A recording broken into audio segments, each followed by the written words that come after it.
I had surgery on my low back, and after surgery on my low back, told my wife, I said, I'm going to change my life and I'm going to change other people's lives with it. And so I called all my buddies that were overweight, fat, out of shape, hadn't done anything. And I'm like, I don't care. I don't care what your health is, what your fitness is. I'm going to start a bicycle club. We're going to call it Cold Water Crankers, and we're just going to start riding. You can't replace that. You can't replace those standards of baling hay all winter, baling hay all summer, cutting wood all winter. Just the work ethic that is installed on being raised on a farm. That is in itself enough. You put that work ethic into some training, into some riding. The work ethic is installed in you. It's irreplaceable. I retired in September of '94, and I said to myself, you know what? I'm retired. I'm going to ride my bicycle every day. I'm going to ride every day, dude, because that's what I love doing. So I did. I rode my bicycle every day. About 2 months into that, I was on a 100-mile ride. I just told this story this weekend on my adventure group. And I'm on a 100-mile ride, and I'm riding. And it felt like a brick came out of the sky and hit me in the forehead. And like, what in the heck are you doing, dude? You're wasting your life riding this bicycle. Get out and do something. Meet the Guest. Next chapter. Part of the Coach Robb Podcast Network.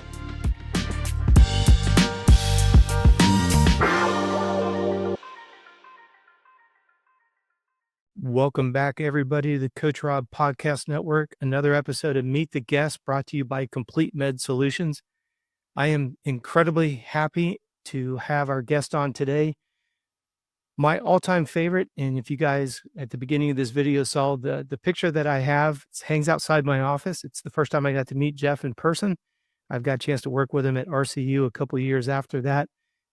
This is a day, it's like Christmas Day for me. So welcome, Mr. Jeff Stanton. How are you, sir? I'm great. Just here sitting in my backyard in Michigan and enjoying some fall weather. Unseasonably warm right now, but it's all good. Just got done with a bike ride. Robb texts me and says, "Hey, are you ready to do that podcast?" And I'm like, "Oh, dude, I totally forgot. But yeah, let's get it done." I love it. No, I appreciate it. Hey, how great is it that we can be healthy enough for another day to go on a bike ride? So Yeah. whether you're pedaling or you're on your adventure tours, it's all good. Yeah, I'm blessed. I got a good life, and I still enjoy bicycling. I've slowed my running down because, with the moto thing, it just abused our knees and our lower backs. And so I've really tamed my running down. I was a big runner. I ran miles and miles every day. And so I just kind of converted that into some bicycle stuff.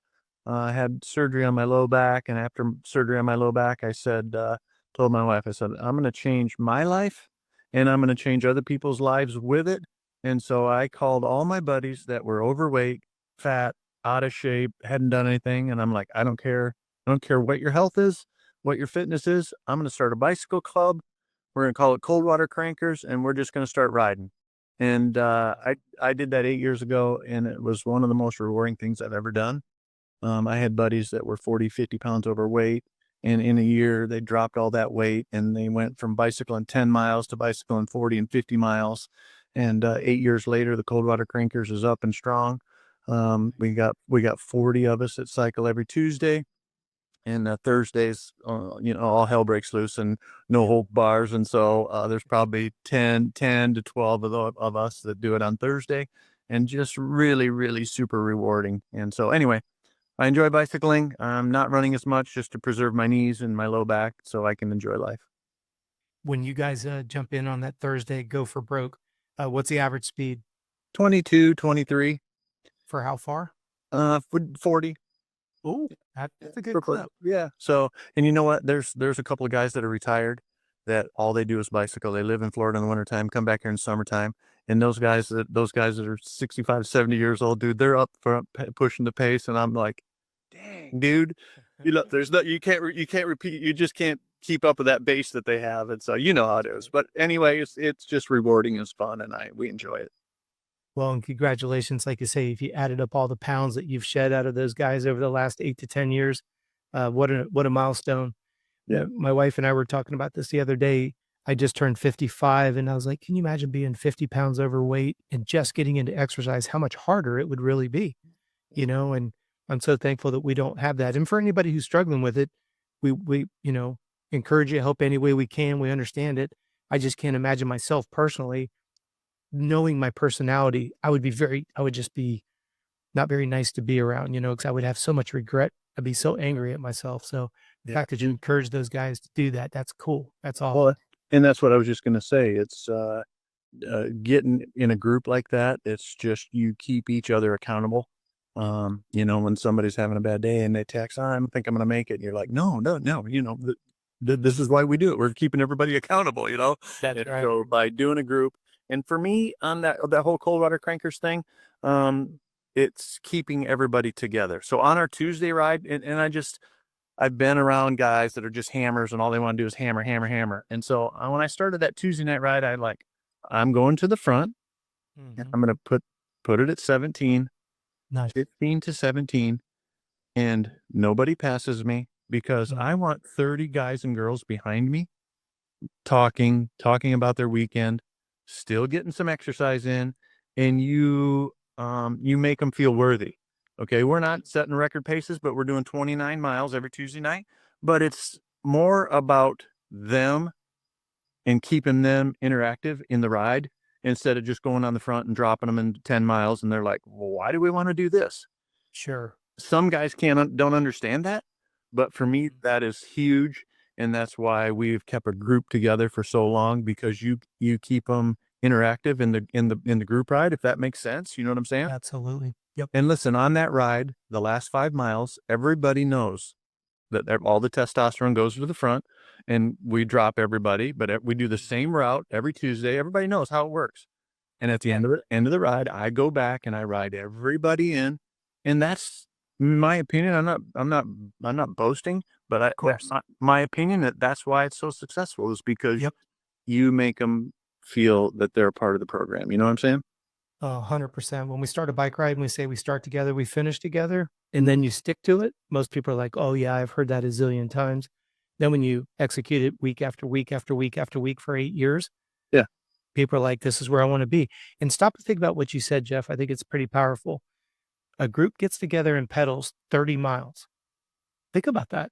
Like I always say this, think about from your house to 30 miles, grocery store, feed store, someplace that you would drive and go, goodness, I bike that with my own 2 legs every Tuesday. How cool is that? 120 to 150 miles a month, just picking up that Tuesday ride.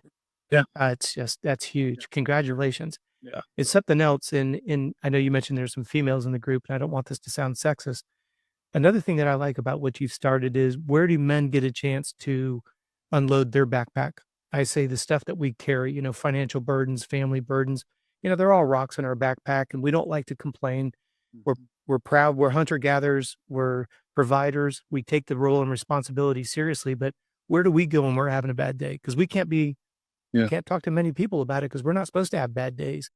No, what I was just saying though, is as hunter gatherers, providers, it's hard because we can have a bad day, but we don't really have that sounding board. Whether you go to church or you go to a men's group or whatever, you've got that, solace where you're 10 miles down the road. There's no text messages, there's no emails. And like you said, when we were talking a little bit earlier, forget this text message stuff. How you doing, Jeff? Look me in the eye, shake my hand. How you doing? I want to hear your voice. Yeah. I can tell if you're having a bad day. I can't sense that in a text. Yeah. But now you're on a group ride. They burn a couple 100 calories. They get a good sweat on. They go home. They sleep really good. It's what it's all about right there. So on your bike ride, is it a loop? Is it out in the back? What do you ride? It's a loop. On our Tuesday night, we do the loop. It's we go around a cold water lake, couple of lakes, and it's a loop, and we have some sprints along the ways. And so, the guys sprint off, and then we wait for everybody to catch up. And that's the cool part. Everybody knows the loop. Everybody knows where the sprints are. And so it's it's therapy. That's awesome. Yeah. Well, like I said at the onset, thank you so much. I know you're extremely busy with the multiple companies you have and big piece of property that you manage. The whole purpose of this podcast series is, we all know Jeff the champion, right? And all your years of success. It's so funny. I talk about this all the time. We've lost that era where, when you mentioned Jeff Stanton, Arai helmets, Honda, the gears, with Wardy, it was going to be the Shoeis, it was going to be the open face Java. It's going to be the Cinecelo gear on Cowie. We just don't have that anymore. This podcast is not about bench racing, and it's not about, all the accolades that you've acquired. We know that they're numerous. I guess the first question I would have for you is, we know Jeff, the professional. Give us a little bit of background of your childhood from the standpoint of how did you become the athlete that you are today? Well, how did I become the athlete? I was born and raised on a farm. Okay. Okay. I'm the eighth generation on the farm. Just buried my dad, super emotional. He was, born and raised on the farm. And so, you can't replace that. You can't replace those standards of baling hay all winter, baling hay all summer, cutting wood all winter. Just the work ethic that is installed, on being raised on a farm. That is in itself enough. You put that work ethic into some training, into some riding. The work ethic is installed in you. It's irreplaceable. Some people have it, some don't.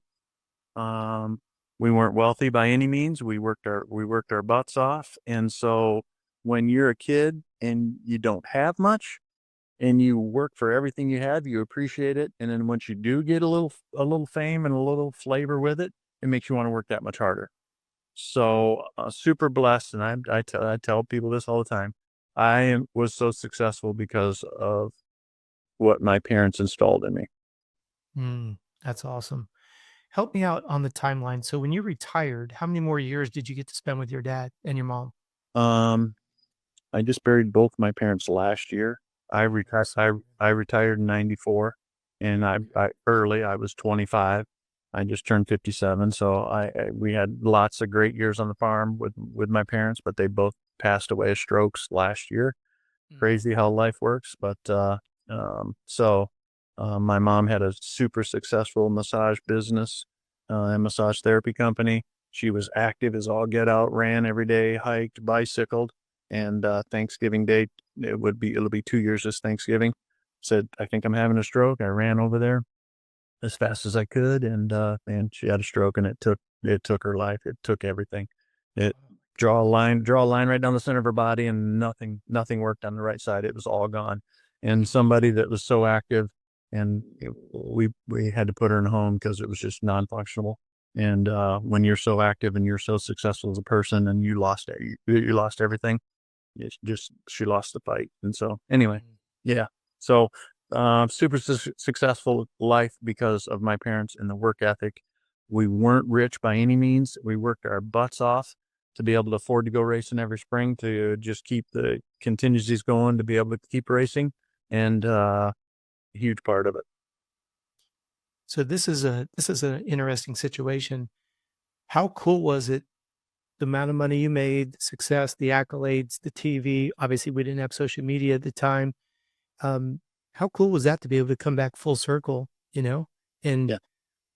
we don't have to get into the personal situation, how you helped your mom and dad, but they helped you to get to where you were at. And then you come back 25 years over the next 25 years. And how cool is that to be able to share that with your parents? Yeah. I mean, yeah, I don't want to get into the emotion because it's been a rough year for me. Sure. My parents, I had the time. And so I went to the nursing home and fed my mom 3 or 4 days a week.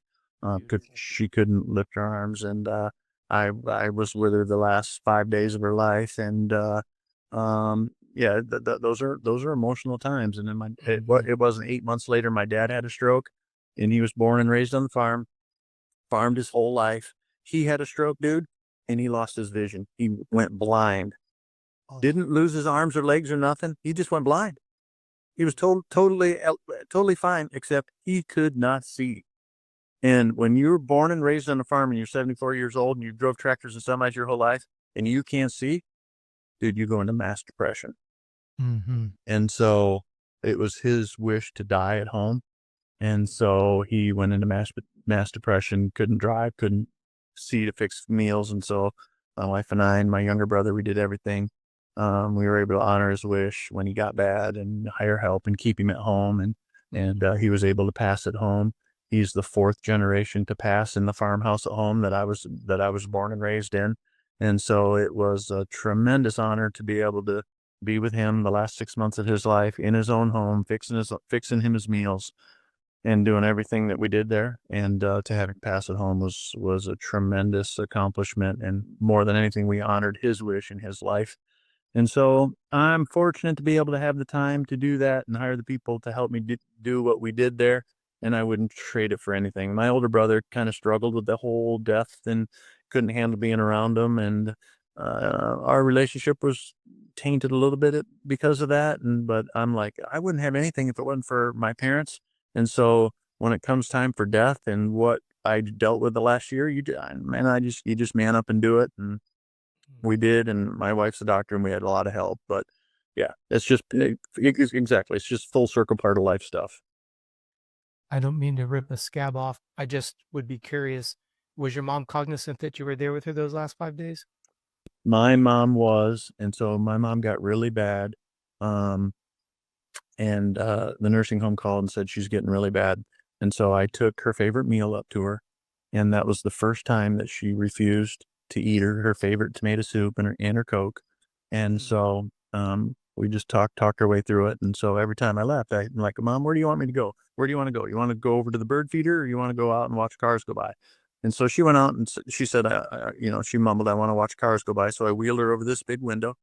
And I've heard stories from this, and this is why I did it. And I did it with both my parents.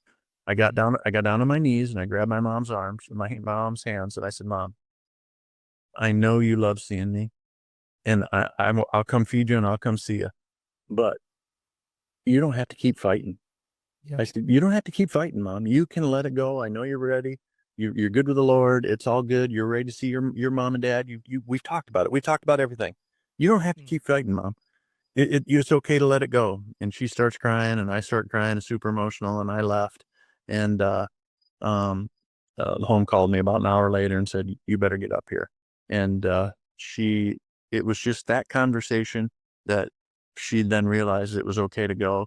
And it wasn't a day and a half, and it was over. I've heard stories that people, they've just, their parents will keep fighting until you just say, okay, it's okay. It's all right. It's time, Mom, it's okay to go. It's okay. You've done everything. We've done everything. It's all set, and it's just how it played out. And there was nothing else said, and that was it. So crazy. I say this on every show that we do because I've been very fortunate to have some great guests, including yourself. And Federer, the tennis pro, has a famous comment. He says, a professional athlete dies twice in his life. Once when his professional career is over, and the other one is when he leaves this earth. Mm-hmm. Obviously, you've gone through a very difficult time in the last year. You've also gone through what I think is probably one of the most difficult transitions that most, and anybody that's been at the top level that you've been, transitioning from the top of the game into no longer, and especially at the ripe age of 25, that's pretty darn impressive. What was the biggest challenge that you ran into when you did step away from professional racing? You know what? I didn't have any challenges. And again, it goes back to, I had stuff to fall back on. Mm-hmm. Ryan Dungey has called me multiple times. The year after he retired, he calls and he's like, Jeff, I'm lost. I'm lost. I don't know what to do. Mm-hmm. And it's a huge problem in our sport because these kids ride motorcycles since when they're 3 years old, and they race and they race, and if they had some success and they weren't raised on a farm or they weren't in a business family, the only thing they know how to do, dude, is twist the throttle and maybe train a little bit. Yes, sir. And it's a huge problem. It's like, where do we go? What do we do? And even if they don't make enough money and financially aren't secure, then they're really up a creek. They're really lost, and they don't know where to go or what to do, and they turn to drugs. And then we've lost a few like that. Yes. I've had the conversation with Feld and MX Sports. How do we guide this? How do we talk about this? And so it's a problem in our sport. So you asked about me. Dude, I can always come work on the farm and have a great life. And I was able to, have some successful businesses built up around the farm life. And so I was able to, convert right into it. I was fortunate enough to be a consultant in American Honda for 5 or 6, 7 years after racing, and still travel and be a part of it. And then when my kids got older, I checked out of that, and I still keep my face in it. Ricky tells me that all the time. Hey, come do this, keep your face in it, and still be a light there. And I still do that. And so, but it's not that I need to be gloated in it every weekend. Sure. Silly question for you, but how quickly did you go to the farm after you retired? Did you take a couple weeks off and you and your bride go to Hawaii and enjoy some time, or did you get right to the farm? No, you know what I did? I retired in September of 94. And I said to myself, you know what? I'm retired. I'm going to ride my bicycle every day. I'm going to ride every day, dude, because that's what I love doing. So I did. I rode my bicycle every day. About 2 months into that, I was on a 100-mile ride. I just told this story this weekend on my adventure group. And I'm on a 100-mile ride, and I'm riding. And it felt like a brick came out of the sky and hit me in the forehead. And like, what in the heck are you doing, dude? You're wasting your life riding this bicycle. Get out and do something. Start something, do something.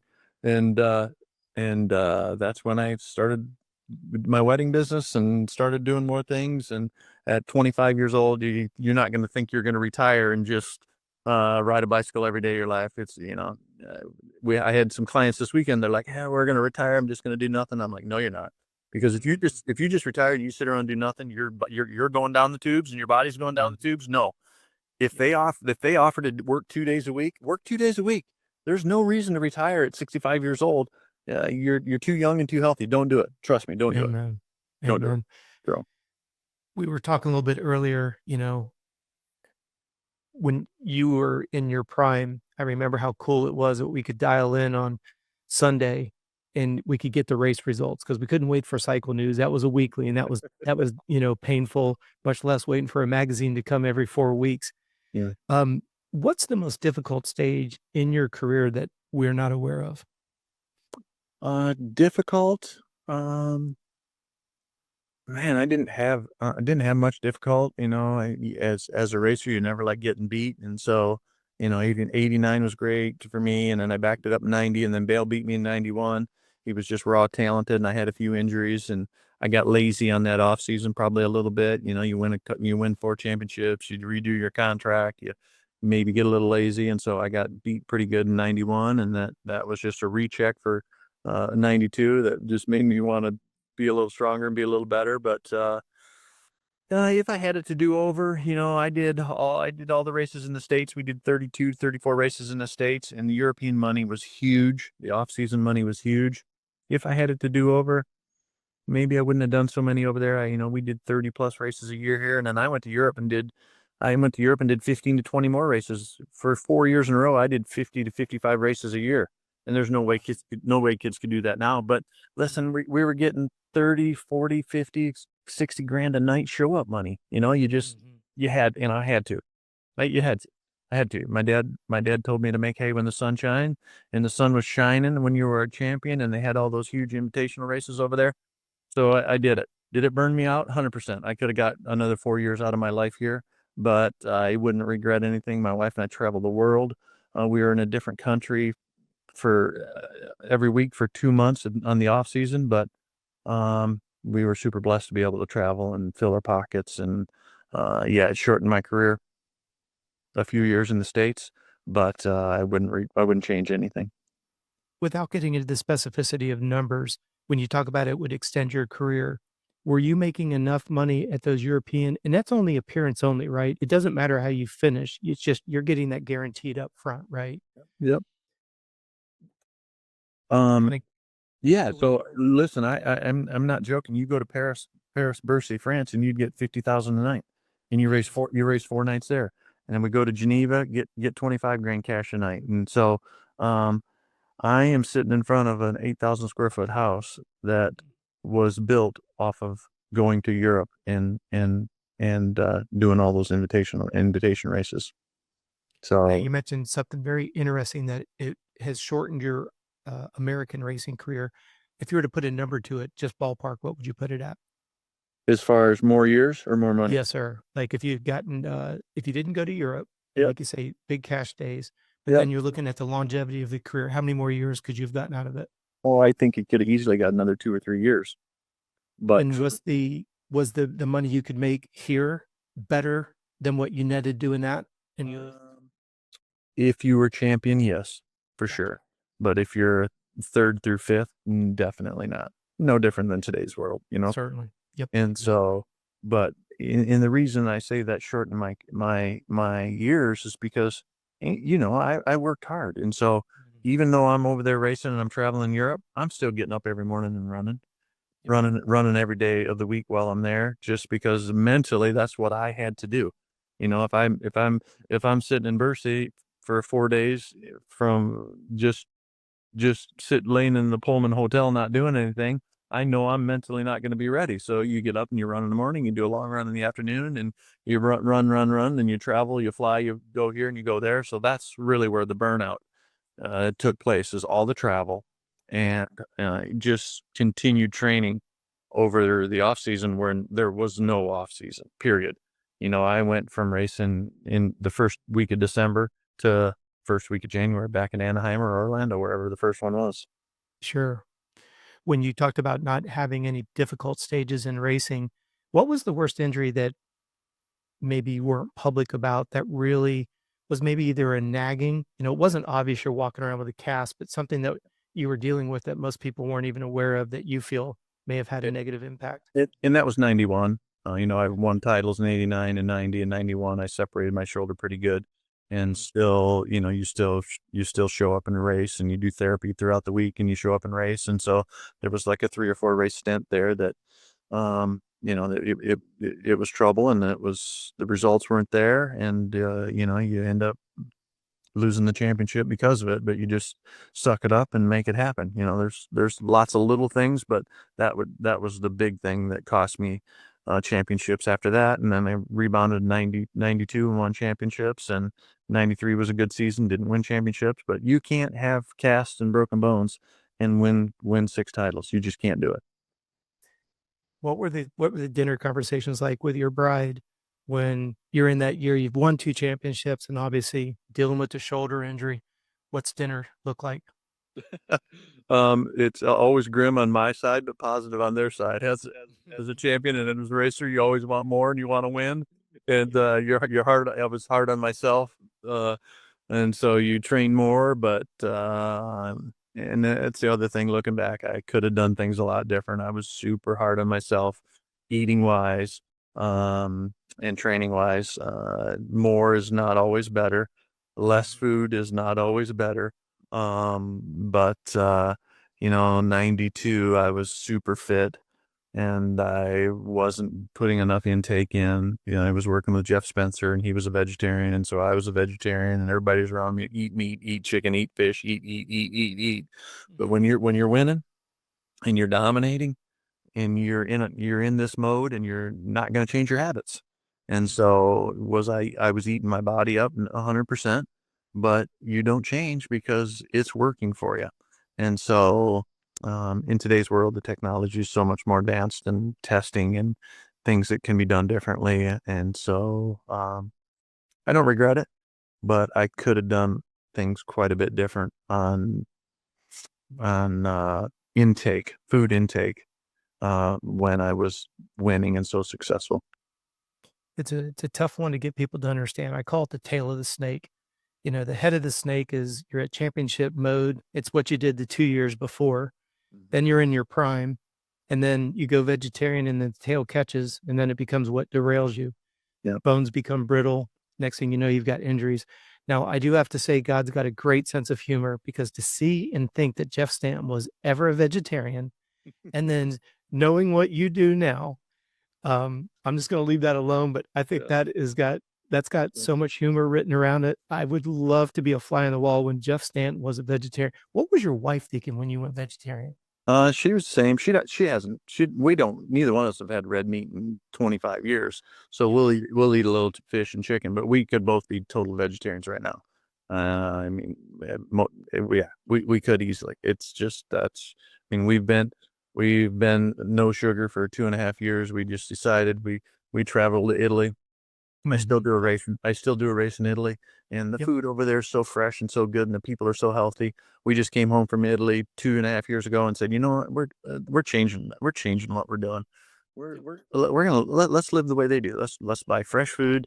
Let's buy the food that we're gonna eat every day. Let's grow our own food. So we grow a huge garden, and we could just live off of fresh vegetables and a little bit of chicken. And so nothing processed, only raw sugars and nothing anything. You can't eat anything in a box. I mean, No. you shouldn't be eating anything in a box. It's just Mm. processed crap. So we not that we were unhealthy by any means, but with our age and my abuse on my body, inflammation is huge, and so we just decided to make a change, and it's been great. It's been great. To your point, you go to Italy, you see people walking around with an entire baguette that's almost 3 feet long, and they're eating their white bread and not falling asleep 5 minutes later. And you're like, what's so different about their bread? I literally just saw this statistic yesterday, Jeff. American bread has 300 ingredients and Italian has 4 ingredients. Yeah. And you Yeah. do the numbers backwards. So to your point, exactly, it's pretty crazy in that regards. Yep. You're obviously very decorated as an athlete. What in your personal is the most, in your opinion, the biggest achievement you've ever accomplished? I had some big ones. I just told you about the bicycle club, the bicycle situation, and that's not. It doesn't even have anything to do with racing. Amen. Yep. Exactly. It's just changing people's life, and so that has been big for me. When you change people's lives and you really impact people, that's so much bigger than 6 national championships. If I'm being real and honest, okay. Sure. Some of the people that I've met in racing that impacted my life. I met a blind gentleman in Atlanta. A father brought his son to me in Atlanta, and his son was totally blind. And the father sat the son down in the stadium, and in the father race, sat the son down in the stadium and just talked him through it. And he's a huge moto fan. And Brian and I connected back in 1989, and we've become great friends ever since. And just the impact that that family made on me, that father had to take his son that was blind from birth, doesn't know what a motorcycle looks like, a stadium looks like, and to do what he did, that was impactful. And I just became great friends with Brian even to this day. And so, a lot of little things, a lot of little things like that along the way that I don't, you don't ever share with people, but racing is small, can be small. Racing and championships can be small in your life if you get out and do powerful things for other people. And that's exactly what this podcast is about. Yeah. I don't think there's and you could correct me if I'm wrong, I don't know how many people outside of your tight network would even be aware of that experience with a young boy that's born blind, comes to the Atlanta races, and you've kept in touch with him ever since. Yep. No, and that's powerful. And so I've got a few stories like that. And I'll tell this story. And I've really got close to this guy over the last 6 months because he's gotten really sick.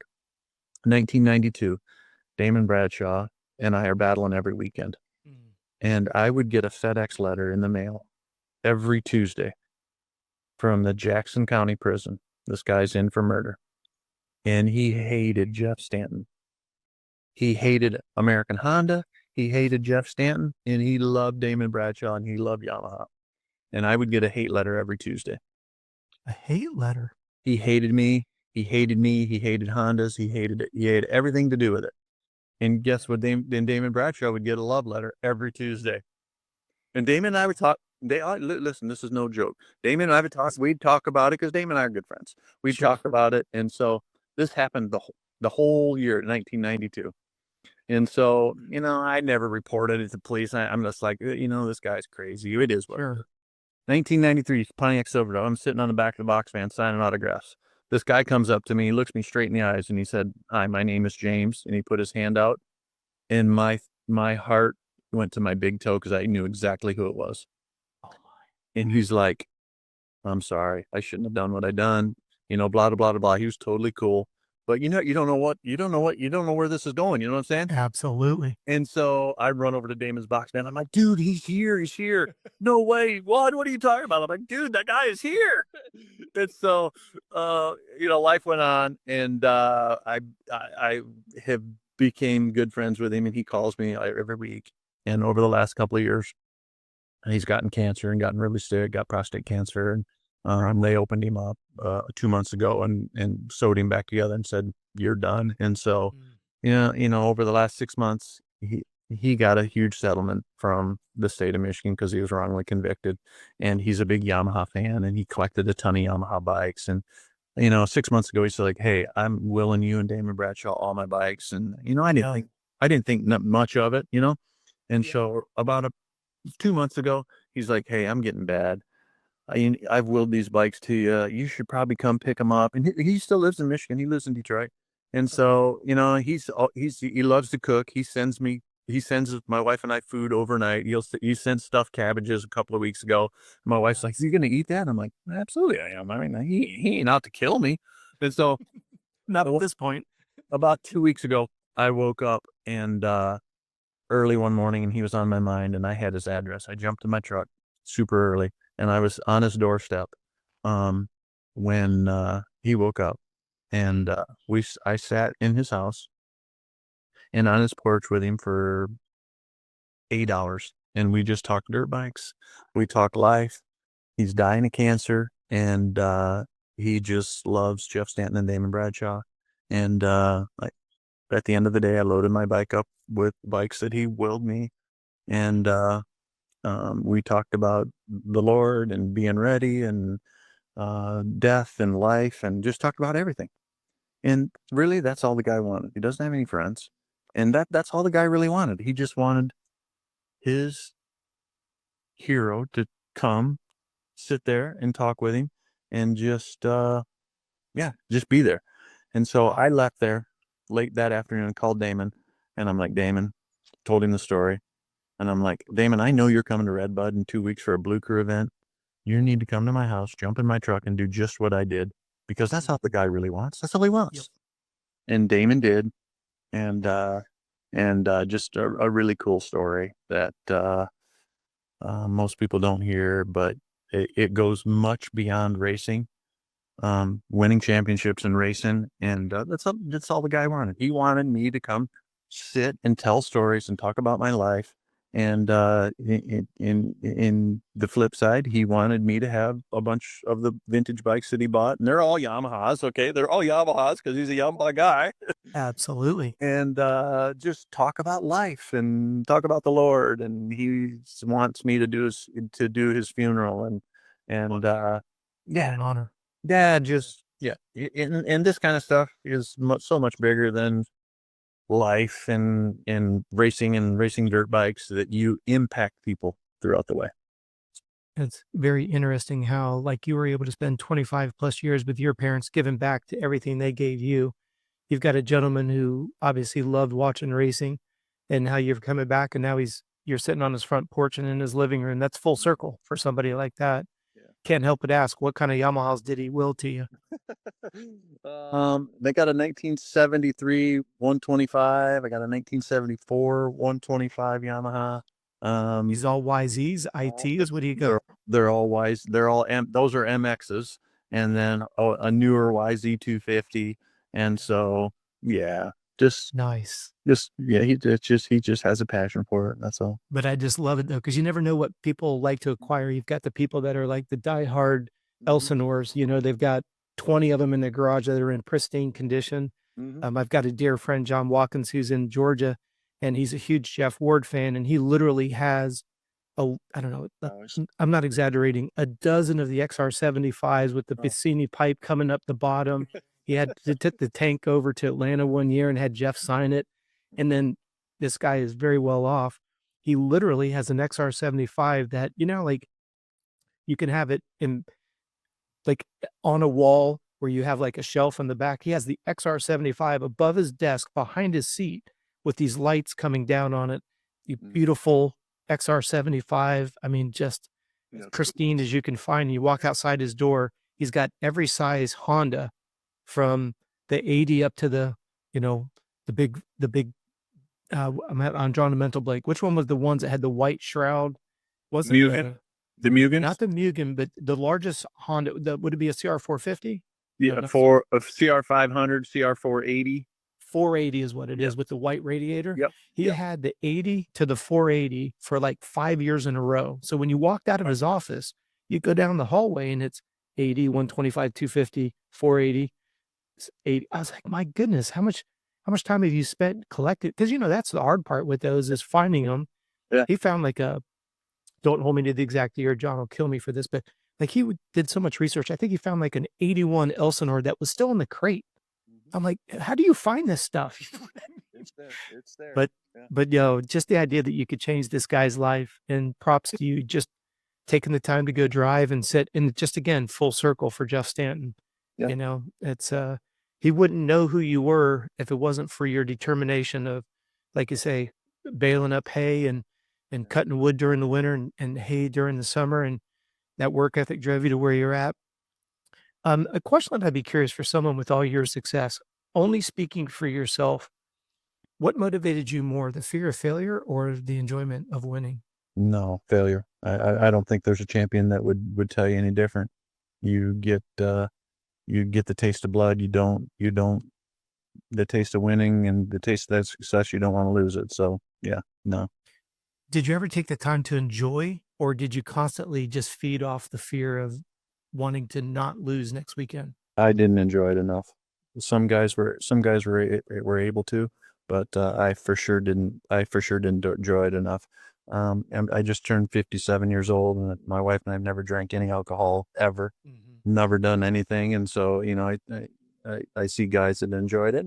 I could have enjoyed it in other ways, and we did. And it's not like I didn't enjoy it, but again, traveling to Europe and doing all those races, it probably didn't enjoy it enough. But that's okay.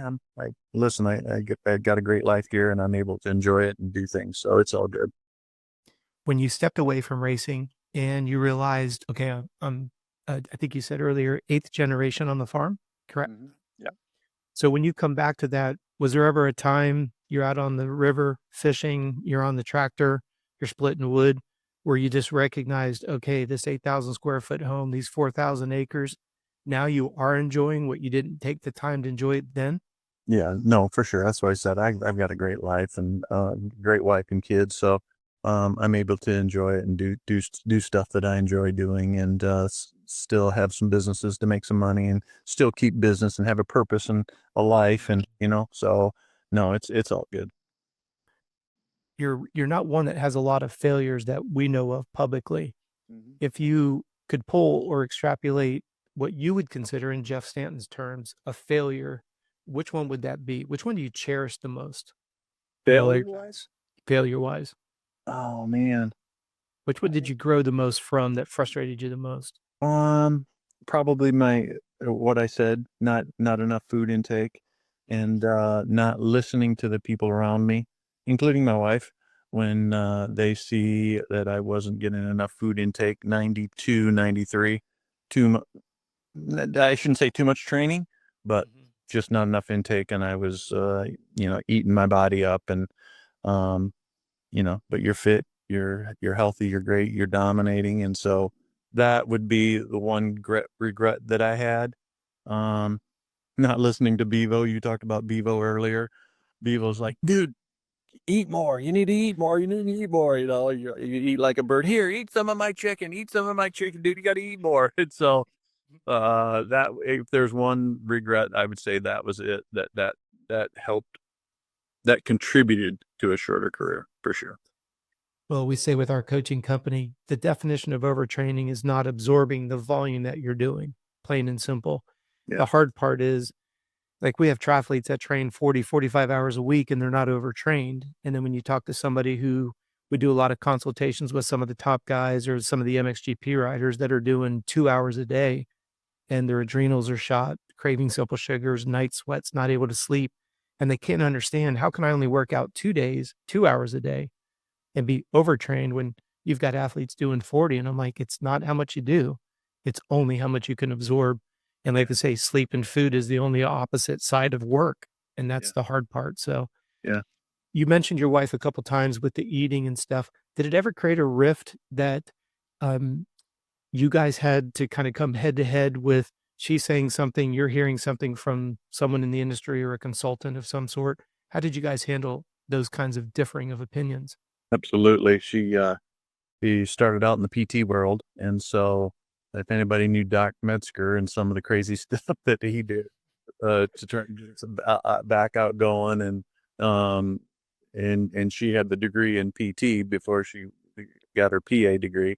Butted heads on a few things, but you hire that person to make you better and fix your little nagging injuries, and there was a few times for sure. I can only imagine. And when you guys, when did you guys meet? How young were you? My wife and I've been together since 8th grade, dude. We've been together. Great. Yeah, we've been together. We went through high school together.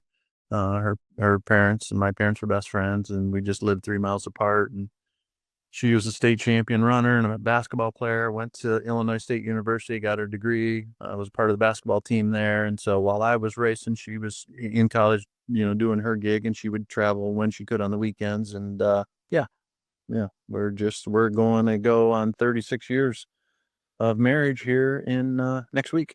Congratulations. That's incredible. Yeah. So we all get to watch you go out and do your thing in magazines and a little bit of cable at the time, not as much like we see today. But obviously she's trying to get her degrees at the same time. She's traveling to come see you whenever she could. Right. How about yourself when she was on her way up? Like when she got her PA, was that, I don't want to make an assumption, but I'm assuming it was after you retired, she did the PA route? 100%. She did PT for years, realized it's kind of dead end street. There's not enough money there to make, and wanted more, wanted to take care of people.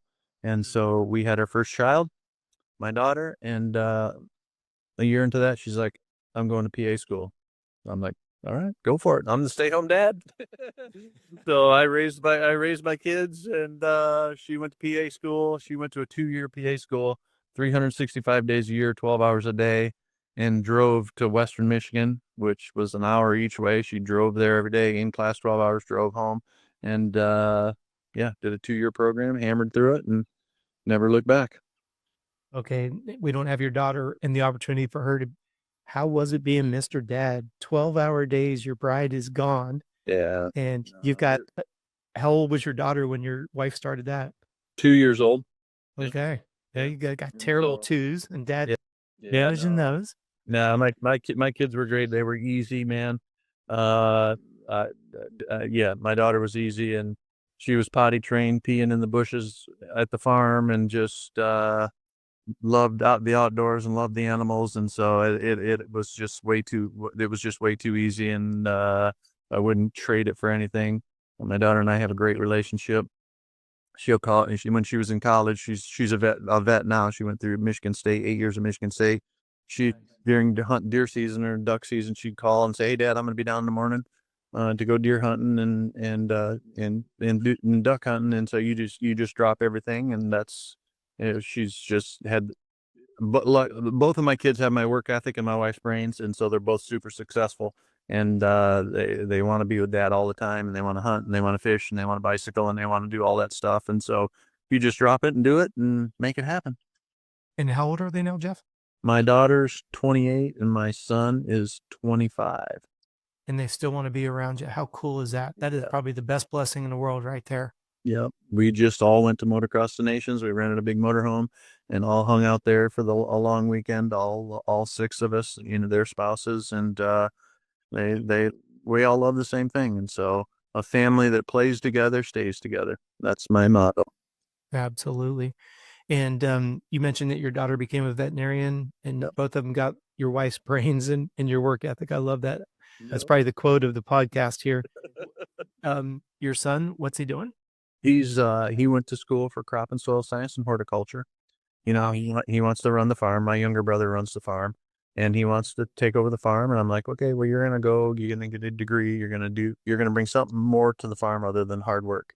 We all work hard, bring something more. So he went to Michigan State, got a degree in crop and soil science and horticulture, and was recruited by a chemical company. And I'm like, hey, go make some money, put some money away. The farm was always going to be there. You're next in line. And so he's doing great. They're doing great.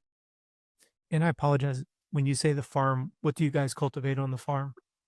We do probably 2,000, 3,000 acres of corn and soybeans, and then we do 1,000+ acres of vegetables. This year we'll do 800 acres of cabbage, couple hundred acres of cilantro, basil, parsley, onions. So we're getting into the vegetable world pretty heavily because we're going to have to feed everybody in this country. Or you don't even get me started on the farming community right now. We're using millions of acres that's going to solar, and this country's not looking at the long-term effects of how we're going to feed everybody here and how we're going to generate enough power for everybody. And so we don't even go there. No, and I'm sure our listeners would love somebody that is entrenched in it. You know, I've gotten a lot of DMs with some of the previous interviews that we've done, and you know, that's the big thing is when somebody's living it. I don't care how raw or controversial it gets. Yeah. It's like I love talking to people who are in the military because I grew up as a military boy, right? My dad was in the Air Force, but it's one thing to say you don't like the commander in chief. Well, why? If you're in the military, and like you're saying, that it's not getting on a soapbox as much as it is the reality of what you see, what you know, you live it every day. I think that's what's so powerful about it. And it's cool because like when you mention your son's degree, I think the only word that most of us can resonate is the word soil, right? The other stuff is very sophisticated, which just shows how hard farming really is. Yeah, and listen, farming's at a new level. You know, back in 20 years ago, you planted the seeds and you watered it and it grew, and now it's broke down into so many different components, and yeah, it's at a new level for sure. And like on all your tractors and stuff, are they all GPSed and they're all doing their own thing? Yeah. Yep. GPS, they go to the end of the field, turn around on their own, and yeah, it's all a new level for sure. It's crazy to me because I'm very fortunate. I've got two clients, Steve and Rob. Steve is a third generation Midland Tractors out in Fresno, California. Another big, you know, Yeah.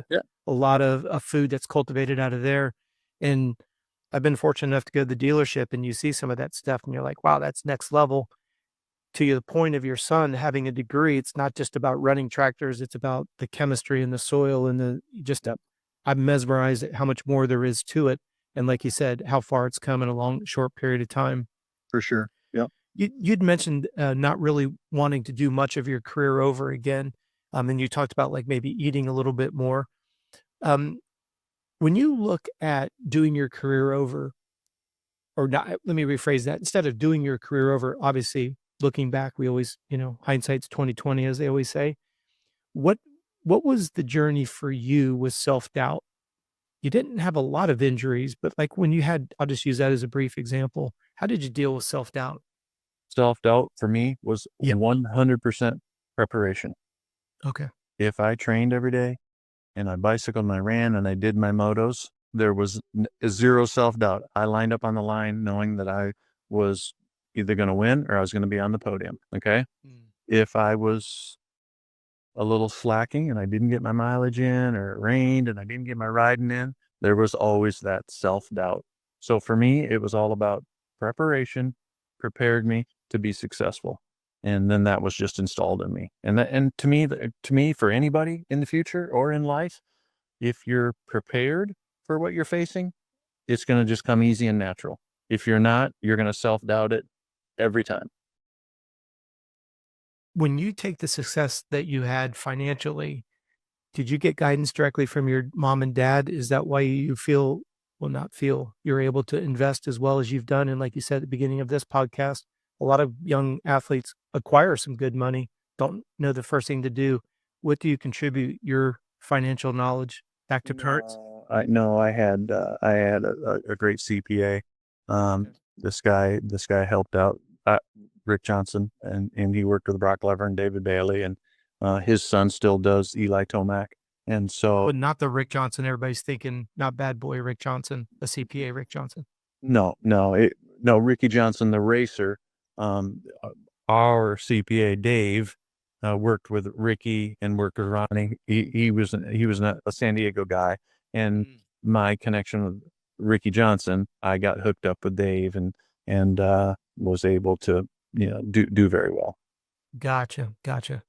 Well, it's cool to see how far you've come and seeing your family grow, and you've got in-laws, and that's incredible. Yeah.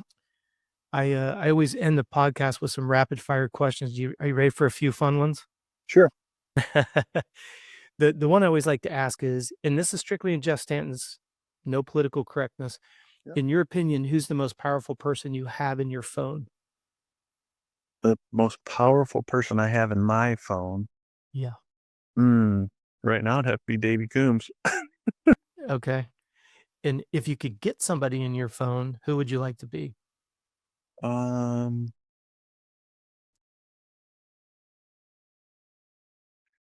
I don't have anybody that I want to be. I'm happy with my life, and I don't want it any more complicated. I want to simplify life and enjoy life more.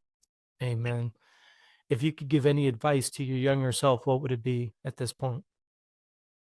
I think I've said it more than once. I would have trained maybe a little different and ate a little different and had a little more longevity.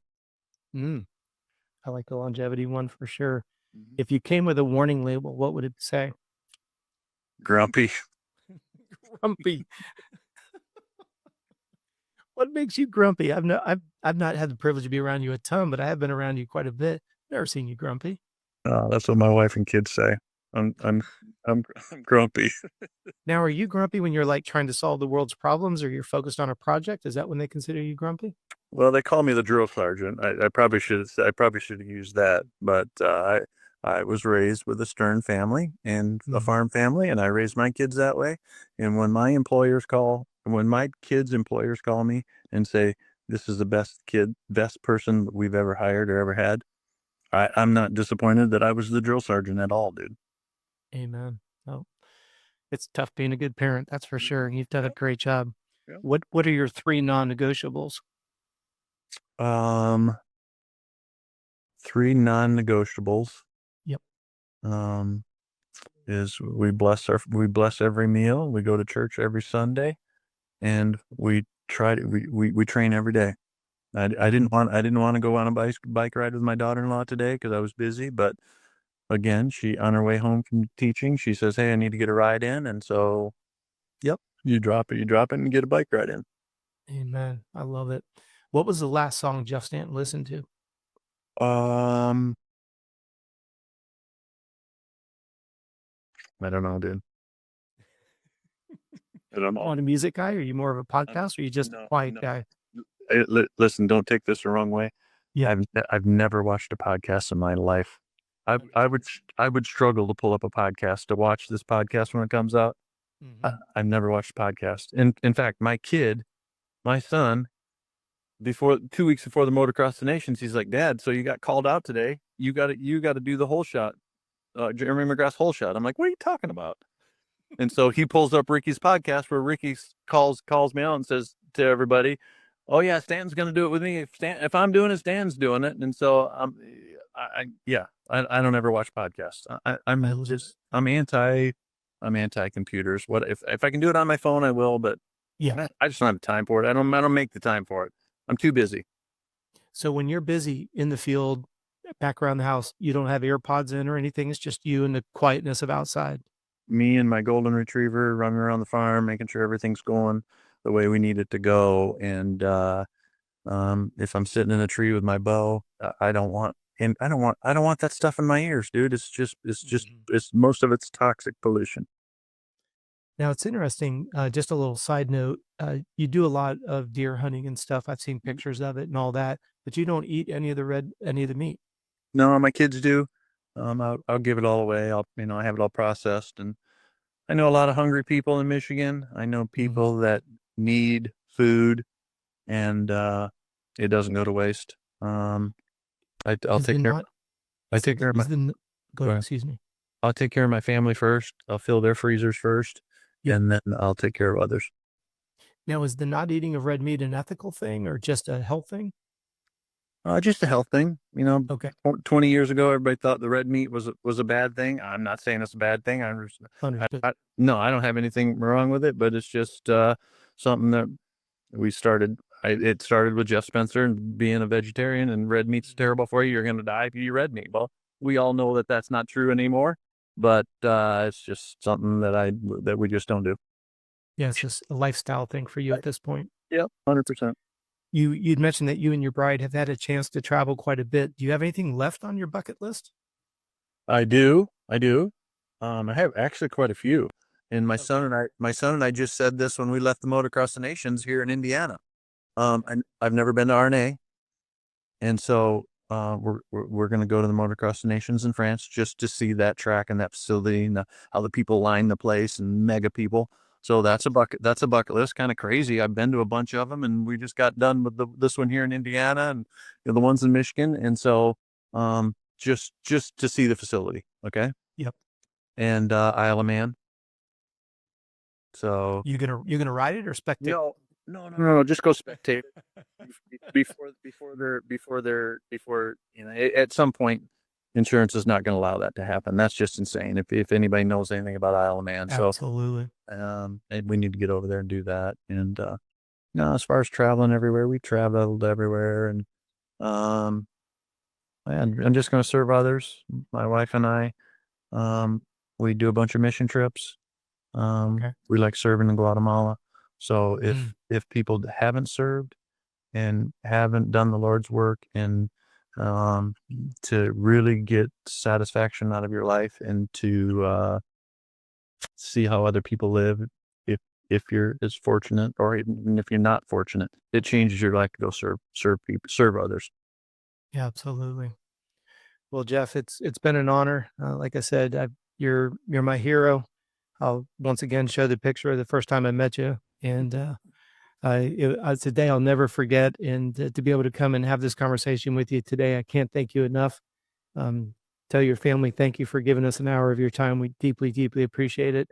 And on behalf of the Coach Robb Podcast Network and our friends over at Complete Med Solutions, we bring you Mr. Jeff Stanton. Thank you so much, sir.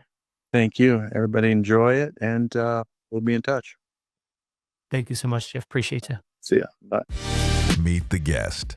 Next chapter. Part of the Coach Robb Podcast Network.